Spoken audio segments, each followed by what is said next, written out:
I want to bring your mind back all the way 11 years ago, more specifically on August 7th, 2013, because on this date we had our very first teaser for Origins.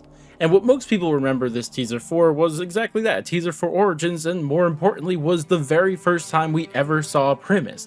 Like, we haven't seen those characters inside of Black Ops 2 period, but it's the first time we're seeing them since the end of Moon, and at that time they were kind of old, but now we're seeing a younger version. And of course there's a bunch of theories and ideas that came from that. But that's not the focus of what I want to get from this teaser. It's the second thing everyone picked up. Because between showing Primus, we had clips of zombie maps, and more specifically older zombie maps, and those of course being Moon, Shangri-La, Ascension, Kino, Thrize, Shinonuma, Verrucht, and Nocturne. All of those were shown little clips of. And a lot of people immediately started theorizing that maybe alongside with DLC 4 and Origins, we're going to be getting remasters of old previous Zombies maps. I mean, this isn't too crazy of a thought if you think to Treyarch's last game with their last DLC pack that came with Moon, Resurrection, that had remasters of every single World at War map. So what if we're seeing that happen here again? And it seemed likely. I mean, why else would they be showing these maps? But then, of course, reality happened. A bit later, Origins actually drops, and along with it, no other Zombies maps come out. And this just leaves everyone wondering, like, what just happened? What was the point of those teasers? And people had theorized that potentially they were scrapped and for whatever reason we just didn't get them. But after all these years, it's finally been confirmed, because that's exactly what happened. And we know this because recently there was a leak of the DLC for Origins, except it's pre-alpha stage. And not only does this have Origins in its pre-alpha, and it's kind of interesting to see how much the layout actually changed from then to where it actually came out, but more importantly for this video is that alongside with it, almost every single map that we saw teased in that Origins teaser was actually in the game. And I'm not joking, we have Moon, Ascension, Kino, 5, Thrize, Shinonuma, Verrucht, and Nocturne, all of them there. Now, you may have noticed something that was a little bit off, and we'll come back to that in just a moment, but overall, those were all in Black Ops 2. And what's crazy is that there's actual gameplay of all of these maps, and I'm gonna use some of it, but this gameplay is coming from Jugger V2, and I highly recommend you guys check out his video. It's going to be linked on screen and also in the description for you guys to check out. He has an hour-long gameplay of all of this stuff, and it's crazy stuff that we see inside all of this. I mean, the big thing that we see is that all of these maps have like Black Ops 2 mechanics and Black Ops 2 guns. That's just crazy to see, and a lot of stuff like that. But before we get too much into how it looks, you may have noticed that I said something a little bit different. Because in the initial teaser, one of the maps that was teased was Shangri-La. But then in this pre-alpha version of Origins, Shangri-La is nowhere to be found, and instead it's replaced with 5.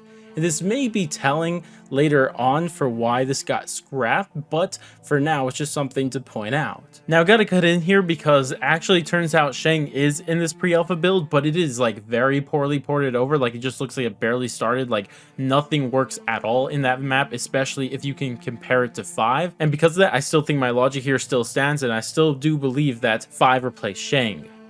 But overall, it's just crazy to see all these maps in Black Ops 2. And one of the craziest things I've seen out of all of them is that on Verrucht, there originally was no wonder weapon, but now in this version of it, like, there was actually the jet gun, and you get it from the box, you can walk around with it and use it, which is insane to see. And I would imagine this might be like a better version of the jet gun because the one in transit broke, but I can't imagine you'd get a gun from the box and it would just like break after using it for a little bit. So I don't know, maybe this is going to finally patch the jet gun to actually be good. I'm not entirely sure, but still, it's insane just looking at these because some of these maps are like really done, like a lot of them. I think all of them are pretty functioning, but there's some that just don't have any audio at all. There's some where the zombies are walking through areas they're not supposed to. They're just really glitchy. In other words, they just don't work. But then again, you see things like Moon, and you could actually see that you could even start the Easter egg in this. Like, there is a lot of work that's already put into these, making them available in Black Ops 2, like porting them over. And it's just kind of insane to see that they would even scrap all of this after it seems like they put a lot of work into it, but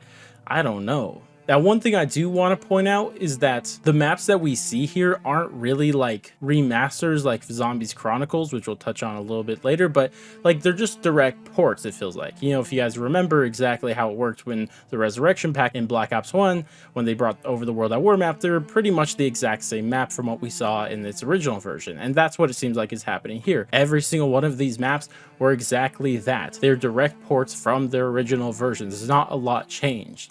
And that's interesting because if we think about Zombies Chronicles, a lot of the maps were changed a lot, especially Moon. It had a whole new designs to rooms, and there's a whole new look to some rooms. I mean, they were all pretty much the same room, but design and music and a lot of things were added that just weren't there before. And that's not what this was. It wasn't on that same level. But then again, keep in mind that doing what they did on Zombies Chronicles was almost necessary because it was next gen, and you know, they had a lot of more assets for them to work with. So it isn't exactly the same thing, but that's still interesting nonetheless. Now, one thing is interesting is like, why would they even scrap this? Because like, I mean, this was going to be the first time Treyarch was going to be 3 years without making another game. Like Black Ops 2 to Black Ops 3 took 3 years. So it seems like this would have been a perfect time to do it. And I mean, maybe, but if you think about it, like this was going to be like the last real game on this generation. I feel like that is most likely the reason they were going to scrap this in the end, because like, why were they going to release all these remasters and this is going to be the last one on Xbox 360 and PlayStation 3? Like, it seems like it wouldn't make too much sense. And also they might have been just behind on things. I mean, I pointed out earlier that they swapped off Shang for 5, and why would you want to do that? Well, Shang's a more complicated map compared to 5, and 5 is probably more easy to bring over to the game. So maybe initially they were trying to just find a way to compromise and still release this, but even though they were falling behind, but obviously it all fell through. Things like that could definitely happen. Obviously I'm just speculating here, but I feel like those two reasons are probably the main ones for why this never happened. But it not happening pretty much means that this exact same thing happened in Zombies Chronicles for Black Ops 3. Because if you think about Zombies Chronicles in Black Ops 3, I mean, it's literally all of these maps,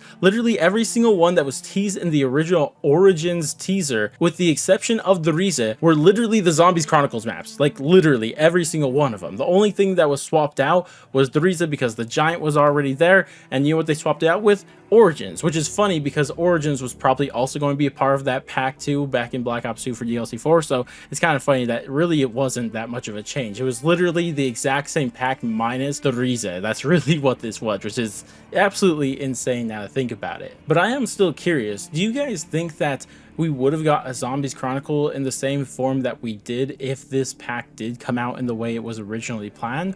Or do you think that Zombies Chronicles rather wouldn't have happened, or it would have been a lot different? Because I feel like it would, because you can't do the exact same remasters. Obviously, you're probably going to bring in more Black Ops 2 maps if that happens, because you want to bring in those ones that are from the most previous game, but I don't know, I'm just curious to see how this would all really work out. Regardless though, that's all I really have to say about this. Again, check out Jugger V2's video. It's a great watch. It's an hour long of all this. It's fun just to see all this stuff just working like that. But regardless though, that's going to wrap it up for me. Thank you guys all so much for watching, and I'll catch you guys in the next one.